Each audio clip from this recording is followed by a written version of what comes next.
everyone, thank you for joining me here on the next episode of Vegan Police TV.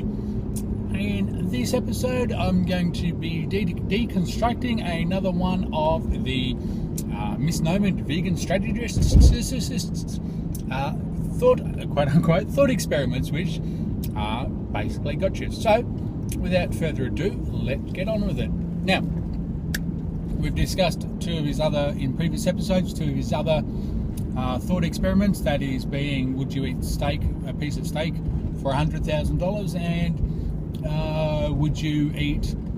what would you do with a friend's lasagna that has egg in the pasta? So this one is about, you're out in the town, you've gone out somewhere, and you're coming to a place for dinner. So you have the option of, it used to be a bland, or used to be a boring, now it's a yucky vegan burger, or a tasty vegetarian burger. Which one do you choose?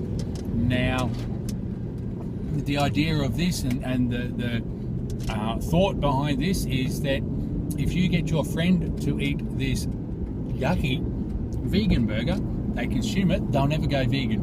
So, I mean, like, really, who says never? I mean, I'm never going to do this. Well, sure enough, every New Year's, have a look at New Year's Day. Oh, I'm never going to drink again. I'm not going to do this. Well, 6 months down the track, or 2 months down the track, or even 2 weeks down the track, you start doing the thing again. So, never say never. How could you say, because of one bad food experience, that someone is going to close their mind off to everything? This is where his gotchas fall over, because there is no way known that would work in the real world. I mean, okay, you go out somewhere, you've got the choice between two places. Well, hey, who says you have to eat? Can't you just say, oh yeah, we'll go hungry and we'll go and get something, we'll get something to eat at home? Or who's to say that if they can make a vegetarian burger, why can't they make just the vegan burger is yucky and boring and bland and whatever else, why can't you just have like a salad bun? I'm sure you can do that, because the burger's got lettuce, tomato, depending on where you are. If you're Aussie, it's probably got pineapple on it, and all that sort of stuff. So why can't you have that? Why do you have to have the yucky vegan burger or the tasty vegetarian burger? I mean, where's, most restaurants have any number of things that you can choose. You can choose this, you can choose that, you can get them to make a burger without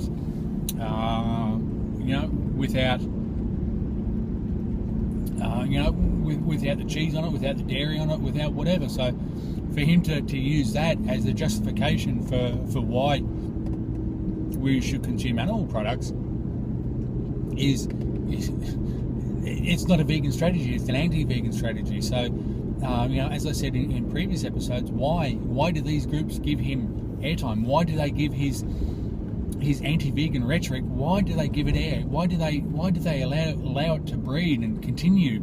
And it's the thing is that the more he goes out and spreads this rhetoric about veganism, this and that and everything else, the more he begins to think that his message is justified. And this is the other thing too, is that there was once a point in time where Tobias prefaced everything with IHMO, that is, IMHO, in my humble opinion. Whereas, he just said, this is what I believe. Now it is, this, that, and everything else. So he's turned into the dogmatic reducitarian, or everyone can be vegan, or whatever else that he is.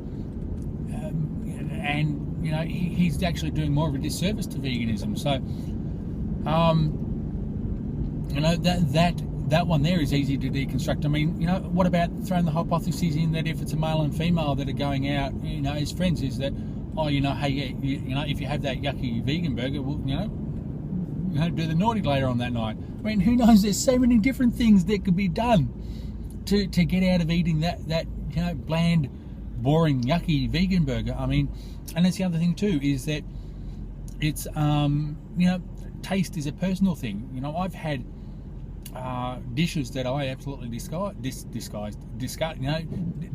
that were revolting for me.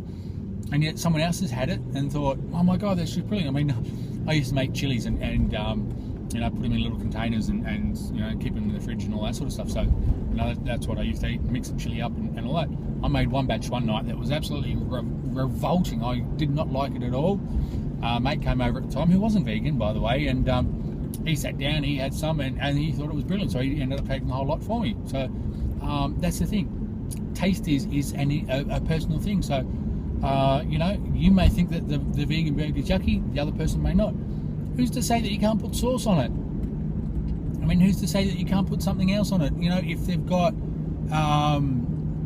you know, there's just so many things to do. Cover it in onion, cover it in garlic, put jalapenos on it. Do whatever you can to make it tasty. And it's the thing is that if it's the only option between, you know, the boring vegan burger or the tasty vegetarian burger, why not eat? I'm sure you can go half an hour until you get home and say, yeah, well, you know, we'll make something at home, or we'll get something at home. So, you know, all his views are, all his thought experiments are, is a way to catch vegans out and saying, oh no, hey, look, you've consumed this animal product, so hey, let's just make it easier for everyone else to consume animal products, instead of sticking by the rights message. And that's the other thing too, that if you have, you know, the view of veganism for moral or ethical reasons, is that you're ridiculed by Tobias because he doesn't think that you should, because it should all just be around food and taste and you know, doing anything that makes you socially acceptable. So you know, he's, yeah, anyway, I'm not going to get started on that, otherwise I'll end up throwing the phone out the window. So anyway, that was my thoughts on that one. What do you think? Leave your comments down below. Thumbs up, thumbs down, like, share, whatever else you got to do. Subscribe. I think this one's episode 15 from memory. You'll find a bit more of a discussion on this one on veganpolice.tv/episode 15. If it's not 15 anyway, you'll find the link down below in the description. So thank you for watching. I look forward to having you tune in for the next episode of Vegan Police TV. Thanks for watching, and bye for now.